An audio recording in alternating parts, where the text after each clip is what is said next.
Big wind, big waves, and musky fishing rarely ever mix. We've had some really good days in the wind, but it's always a struggle.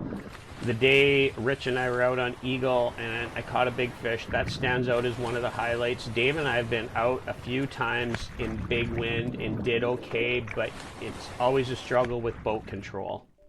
So on September 2nd of 23, Dave and I had the afternoon to go out, and we were going to have a late afternoon moon overhead, and we're leading into the new moon period. We've been seeing some fish on some main lake structure, and we kind of wanted to go back after them, but we had big wind this day.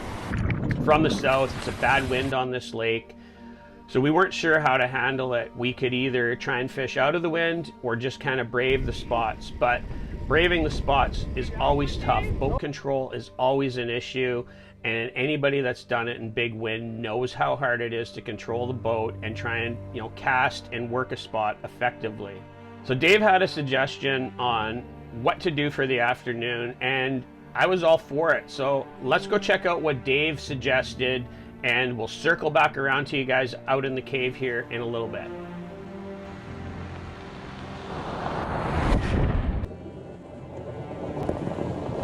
September 2nd, big push that day, and we wanted to save our spots till it was optimal with the moon and everything.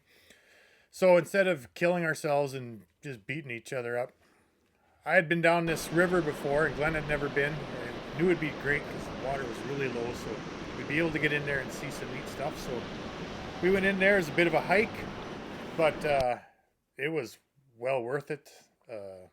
We were able to cross from side to side. Usually you can't, the water just rips through there, so it was stunning. Glenn had never been, which is odd, because spots like this so close to home, and for Glenn to have not been there before, is rare. That something this awesome is right in your backyard and you don't take advantage of it. And I've been telling Glenn about this spot for years, and to drag the kids in there would have been awesome. But truth be told, when the water's high, that river gets ripping, and it's not really a place to have a couple little kids running around on wet rocks. Like, you will lose somebody in there when it gets going. But with it being so calm this year in low water, it was a perfect time to go explore. The wind had started to lay down, and we were coming up on our moon, so it was time to get back at her. And it wasn't long and we were moving fish again. So taking that hiatus, not beating yourself up in the wind, was beneficial. It saves your energy. It takes your mind out of the game because you're frustrated, because you're getting beat up out there. So when you just take fishing right out of it for a couple hours and you're just a couple kids out giggling and laughing again, it recharges the batteries pretty good. Good fish. Oh, it's solid, yeah.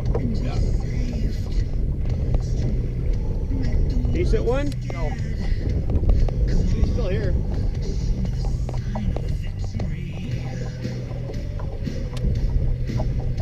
That's something those twisted tubes gets, is those hollows where a regular tube just doesn't seem to That get. one I basically just brought in like a blade. Yeah, and they just followed it in. Yeah. Oh! That wasn't my fish, because my fish is still back here. Bait all up? Yeah, there's the fish.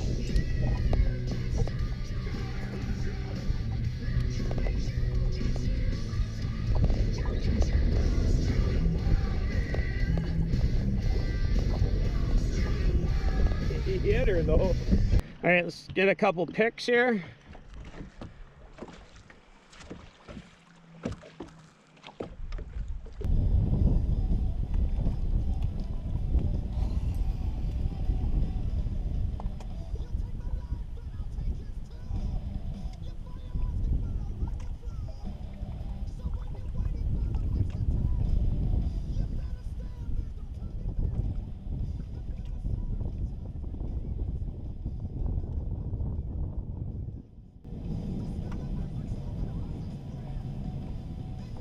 What was this battle called? Do you remember? I don't know. There we go, Dave.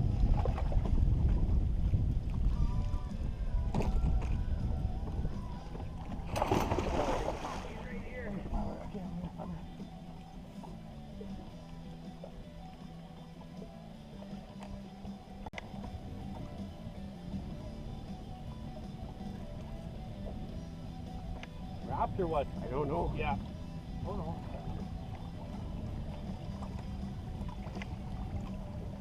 Jesus. Right from there. The day that Dave and I came out, it's windy. We weren't sure what we were going to do. We were going to try to do a challenge today, but too clear, too windy. Not the day to be doing a challenge because we just wouldn't be able to do it justice. We went for a little kind of a walk, eh, Dave? We went looking around for a really cool waterfall. Unfortunately, the water is really low this year, so there's not a lot of water, but look at the view you guys get to see with my drone shot here. Absolutely amazing. We're going to be using this footage all throughout the rest of the year. Just awesome stuff. We came to an open water reef that Dave and I raised fish last time we were out, actually on our 3-lure challenge. And I got hit right at the boat. We're right at the height of the reef. I got a nice little tiger in the boat. And Dave, what did I get it on? A tube. On a tube. Shocking, shocking, shocking. I've been modifying my tubes a little bit, and I'm going to keep it kind of quiet until the end of the year, and I'll tell you guys what I've been doing towards the end of the year. Dave's got to cut some hooks on this tiger, so we'll be right back with you guys. Yeah, he's definitely got something in his belly. Yep. So again, as tigers go, they're not super long, but They are aggressive. he got the attitude of a junkyard dog. Let's get him back in. He's had a tough go. Are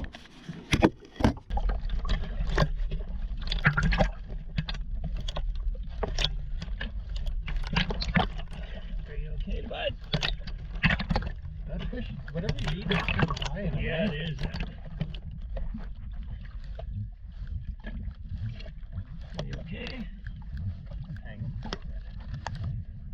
There he goes.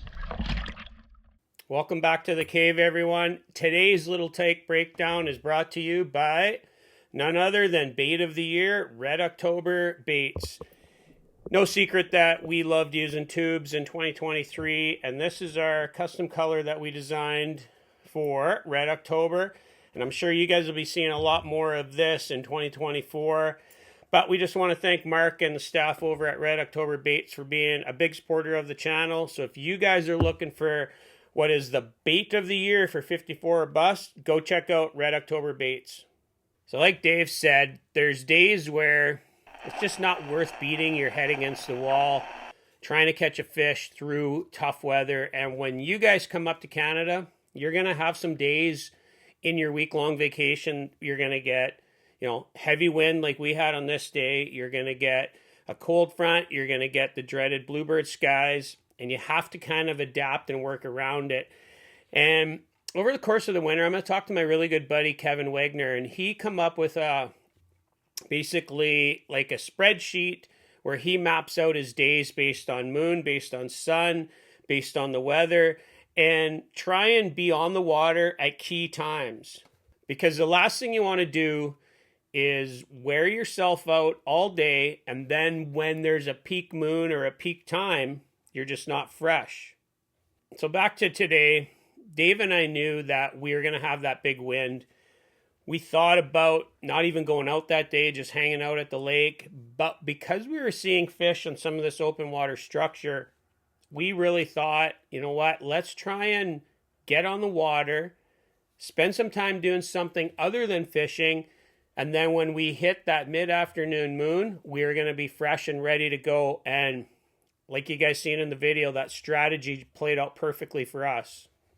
Before I break down the catch here, I just want to say to you guys that, if you're going to take one thing away from this video, is that when you're up in Canada or when you're fishing Shield Lakes, give yourself some time in the day to explore, do something else. For Dave and I, Kyla and I, we take the kids to the beach for an hour or 2 hours and just recharge, just like Dave said, you just kind of recharge and you're ready to go. But if you guys are staying on places like Eagle, talk to the camp manager where you're staying. There's some abandoned gold mines, there's beaches, there's a soapstone quarry, stuff like that you can go check out. And I know everybody wants to fish when they're up on a fishing vacation, but taking an hour or 2 hours in the middle of the day can really help you recharge. And then when prime time comes, you're ready to go. So let's check out today's catch. We've been seeing fish on this kind of main lake structure probably a month prior to this. You heard me on the video say that when we pulled up on our first spot after taking our break, we were kind of up in this area here, and Dave got hit, I got hit, and then in the video you see that I said that we circled around and I ended up catching a fish there with my buddy Mike 2 days later.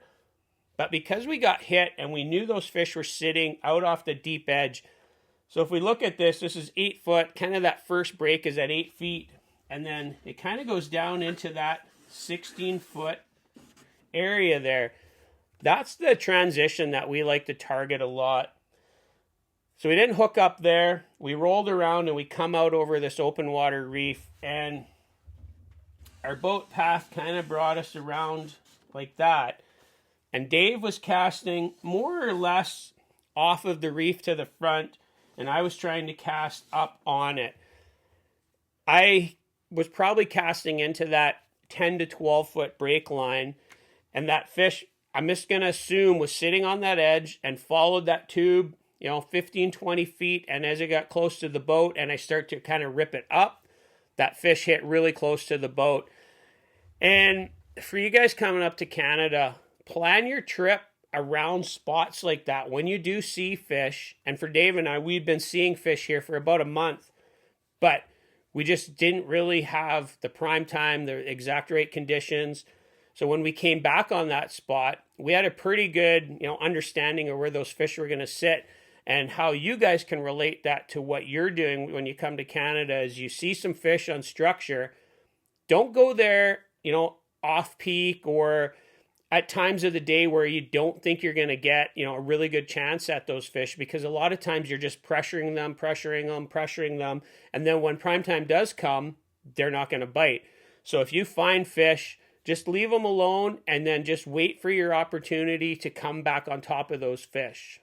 Tubes are a great bait for this style of fishing because it gives us the ability to cast up to where that known break line is, count it down, and then do that pull hop back to the boat. There's a lot of rubber baits that do it. We just really like the tube. It's super effective, and you can run them a bunch of different ways, whether you run the shallow, the mid-depth like this one is, or the deep. It's very versatile, and you can cover a lot of water. We cover as much water with a tube as we do with a bucktail, and it puts a bait in a different area of the water column. So for you guys at home that want to try and target some of this stuff up on shield lakes, try and strategize with your boat partner where one guy's casting out the front with a bucktail or a diving rise or a jerk bait, whatever you guys are comfortable with. But the guy at the back, try and run something that you can get down a little bit deeper, and you can be a little bit more methodical where you put that bait and how you count it down to those break lines. And I guarantee you guys are going to put more fish in the boat. Planning your day around weather, around the moon, around the sun is always going to put more fish in the boat. And when you guys are coming up to new water and you're mapping out areas and you're finding fish and you're trying to pick times to go back, it really pays to just put in a little bit of work at the front end and then pick your times at the back end. And when you're exploring new water, you got to really put the time in. Check out the video right here where Dave and I went to brand new water for us. We went in with a strategy of let's map out some areas and let's look for key areas to fish and go back on fish if we see them. And we were able to put 3 fish in the boat. They weren't big, but on a brand new body of water, we'll take 3 fish any day of the week. So for now, 54 Bust is out of here, and we'll catch you guys out on the water later.